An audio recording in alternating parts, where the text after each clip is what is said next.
啲時間過得咁快嘅？我好中意喺度喎，可唔可以遲啲放學啊？為人父母咧，最痛咧唔係自己嘅捱苦，而係明明知道自己嘅小朋友好想向前，而自己又冇能力去幫佢一把，呢種痛。我中心咧有個真實嘅案例啦，有一個家長啦，佢有3個小朋友，咁喺我哋中心都補咗一段時間。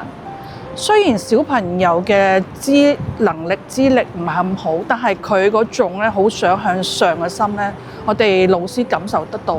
咁我哋又同家長溝通過啦，咁明白佢屋企嘅環境狀況啦。知道佢係冇能力係再俾一筆錢嚟額外幫小朋友去補習嘅。咁喺呢個情況下，我哋老師真係好好。喺落堂後啦，咁小朋友都好感恩老師俾佢喺旁邊一齊學習。喺個課堂當中咧，其實我哋睇到嘅學生嘅眼神啦，都好落寞嘅。咁老師咧喺課堂之後拉埋個學生，老師就問佢啦，願唔願意係做我呢組嘅班長啊？佢即時就答願意。咁從呢堂之後咧，佢每日翻嚟咧都幫小朋友做啲咩咧？幫手溫習啦，幫手默書啦。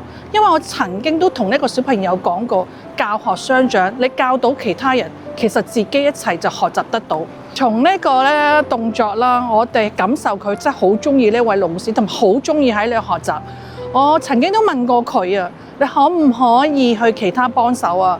佢話唔得啦，我要一定係留翻喺度啊！你俾我留翻喺度啦。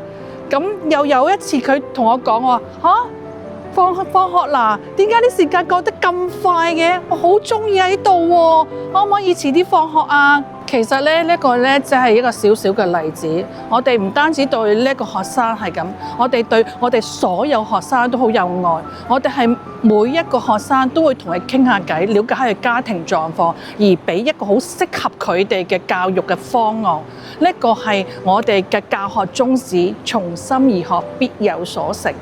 其實咧，教育咧唔係因為金錢而影響佢到能唔能夠去讀得上，而係每一個小朋友都要知道，你值得被人去認真對待，你嘅夢想值得係全力以赴。